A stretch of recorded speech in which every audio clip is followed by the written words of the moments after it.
हज़रत उमर फ़ारूक रज़ी अल्लाह अन्हो की खिलाफत के ज़माने में ईरानियों और मुसलमानों के दरमियान बेशुमार छोटी छोटी और बड़ी लड़ाइयाँ हुई।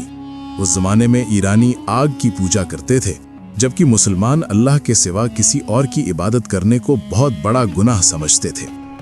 इन लड़ाइयों में एक ज़बरदस्त लड़ाई 12 हिजरी में इराक में नमारक के मकाम पर हुई। इसमें ईरानी फ़ौज का सिपाह सालार जाबान था, जिसका शुमार ईरान के नामी बहादुरों में होता था, जबकि दूसरी तरफ इस्लामी फ़ौज के सिपाह सालार हज़रत अबू उबैद सक़फ़ी रहमतुल्लाह अलैह थे।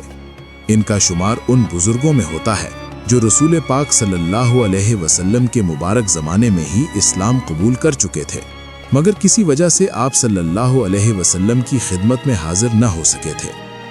लड़ाई में ईरानी फ़ौज की तादाद इस्लामी फ़ौज से 3-4 गुना थी, लेकिन मुसलमानों में ईमान का इतना जोश था कि दुश्मन की तादाद इनसे कितनी ही ज़्यादा हो, वो इससे नहीं डरते थे और अल्लाह के भरोसे पर उससे टकरा जाते थे।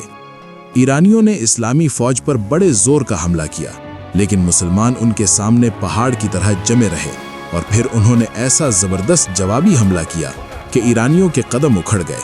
उनके बेशुमार आदमी मारे गए और बाकी मैदान छोड़कर भाग खड़े हुए। मुसलमानों ने भागने वालों का पीछा किया और बहुत से भगोड़ों को गिरफ्तार कर लिया। इनमें ईरानियों का सिपाह सालार जाबान भी था। जिस मुसलमान सिपाही ने उसको गिरफ्तार किया वो उसको पहचानता नहीं था। जाबान बड़ा मक्कार आदमी था। उसने मुसलमान सिपाही से कहा, भाई मैं बूढ़ा आदमी हूँ, तुम्हारे किस काम आऊँगा? मुझे छोड़ दो तो मैं अपने बदले में तुम्हें इतना कुछ दूंगा कि तुम खुश हो जाओगे। मुसलमान सिपाही उसकी बातों में आ गया और उसको अमान दे दी, यानी उसकी जान की हिफाजत का अहद कर लिया। उसे क्या पता था कि ये ईरानी फ़ौज का सिपाह सालार है और मुसलमानों का सख्त दुश्मन है।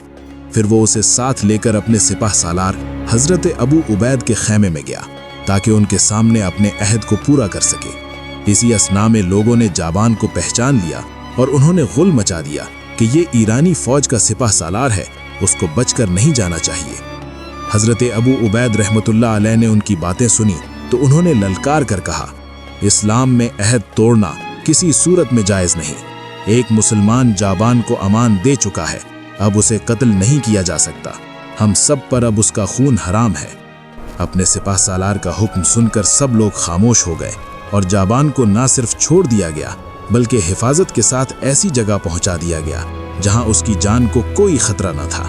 दोस्तों, तारीख के ये वाक़यात इसलिए सुनाए जाते हैं ताकि हमारा ईमान ताज़ा हो और हम अल्लाह ताला के मज़ीद करीब हो जाएं। आपको आज की ये वीडियो कैसी लगी कमेंट बॉक्स में ज़रूर बताइए और वीडियो को लाइक करें और चैनल को सब्सक्राइब कर लें ताकि मज़ीद अच्छी वीडियोस आपको सबसे पहले मिल सकें।